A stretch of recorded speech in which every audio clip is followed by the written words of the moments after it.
一度がんを克服した人がまた別のがんになる確率は一般の人より最大 30% 高いのだ。香港の人気女優が2度目のがん告白をした。しかも1度目と種類が違うのだ。2度目って、しかも違う種類のがん。それって偶然なの？それとも最初の治療と何か関係があるのかしら？今日解説するのは3つのことなのだ。1つ目、香港女優クリスタル、菌に何が起きたか。2つ目、なぜがんは2度目を起こすのか、その科学的メカニズム。3つ目、日本人女性が今すぐ知っておくべき数字なのだ。まずクリスタル、菌について説明するのだ。彼女は香港テレビ B の人気女優で、2019年に乳がんを告白したのだ。当時は手術と抗がん剤治療を経て、無事に寛解した。ファンや業界全体が安堵したのだ。2019年に乳がんで、その後寛解したんでしょ。それから何年も経って、また別の病気？しかも今度はリンパ腫って、本当に驚いたわ。そうなのだ。2026年にクリスタル、菌はリンパ腫の診断を受けたことを公表したのだ。リンパスとは、リンパ系の細胞が異常増殖するがんなのだ。乳がんとは全く別の場所に発生する、別の種類のがんなのだ。ここで重要な概念を整理するのだ。医学では、再発がんと二次がんは全く別物なのだ。再発がんとは、同じ種類のがんが治療後に戻ってくること。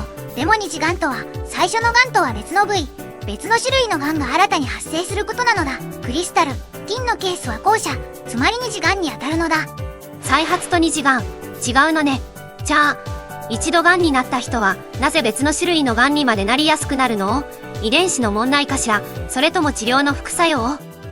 鋭い疑問なのだ。実は原因は一つじゃないのだ。医学的に見ると、二次がんが起きる理由は大きく3つある。まず第一層、遺伝的素因なのだ。BRCA1、BRCA2 という遺伝子変異を聞いたことがあるのだ。乳がんとの関連で有名だが、実はこの変異を持つ人は、卵巣がんだけでなく、膵臓がん、前立腺がんのリスクも高くなるのだ。つまり遺伝子レベルで、がんになりやすい体質が複数のがんに影響するのだ。これが第一層の理由なのだ。遺伝子レベルで複数のがんにつながってるって、根が深い話ね。じゃあ、第2層の理由って何なの？第2層は環境、生活習慣要因なのだ。喫煙、飲酒、紫外線、ウイルス感染、こうした外からのダメージが DNA を傷つけ続けるのだ。面白いのは、同じ生活習慣が複数の部位に影響することなのだ。タバコは肺がんだけじゃなく、膀胱がん、食道がんのリスクも上げる。つまり、傷を与えている元凶が体全体に同時に影響しているのだ。少し例えて考えてみるのだ。古い木造家屋を想像してほしいのだ。シロアリが一箇所に巣を作ったとする。その家の柱を全部交換したとしても、シロアリそのものが家の周りにいれば、別の柱も食われ始めるのだ。がんも同じで、家の構造上の弱点や外の環境が変わらない限り、別の場所でまた問題が起きうるのだ。そして第3層、これが最も見落とされがちな要因なのだ。がんの治療自体が二次がんのリスクを高める場合があるのだ。抗がん剤の一部は DNA を傷つけることで腫瘍を殺す仕組みだが、正常な細胞の DNA も傷つける可能性があるのだ。また、放射線治療も照射範囲の正常組織への長期的な影響がある。実際に、ホジキンリンパ腫の放射線治療後に乳がんが増加するというデータもあるのだ。治療がさらに次のリスクを生む可能性があるって、なんか皮肉な話ね。でも逆の見方もできない？つまり、治療しなければ今あるがんで命を落とすんだから、リスクは比較すべき問題じゃないのかしら。その通りなのだ。医学の現場では、治癒 vs 長期リスクのトレードオフは常に議論されているのだ。重要なのは、治療後のサーベイランス、つまり定期的な監視と検査を続けることなのだ。がんを克服した人ほど、その後のフォローアップが命を守る鍵になる。でも実はここに、日本にとって深刻な問題が隠れているのだ。少し振り返るのだ。クリスタル、菌が経験したのは二次がんというやつで、乳がん治療後に別種のリンパ腫が発症したのだ。原因は遺伝的素因、生活習慣、治療の副作用という3層構造になっていたのだ。そしてここから日本人への直接的な影響の話に入るのだ。日本人女性にとってこれは他人事じゃないのだ。日本の乳がん罹患率は今や女性の9人に1人と言われているのだ。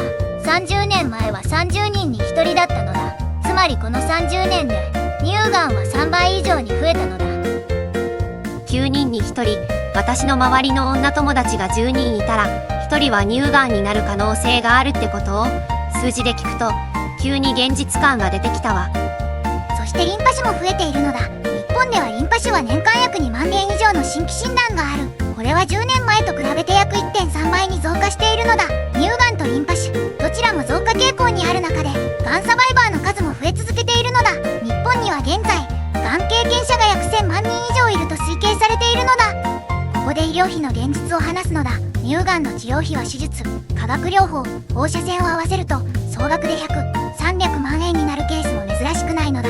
高額療養費制度を使えば月の自己負担上限は約9、17万円程度に抑えられるが、治療が長引けば年間100万円超えも現実的なのだ。そこに二次がんが加わると、さらに追加で100万、数百万円の医療費がかかる可能性があるのだ。ちょっと意見を言わせてほしいんだけど、日本のがん検診受診率って欧米と比べると低いのよね。乳がんの検診受診率は日本では約 50% 前後、アメリカは約 70% 以上なの。私はこの数字の差が二次がんの発見の遅れにもつながってるんじゃないかと思う。定期検診を後回しにする文化的な問題が命取りになることもあるんじゃないかしら。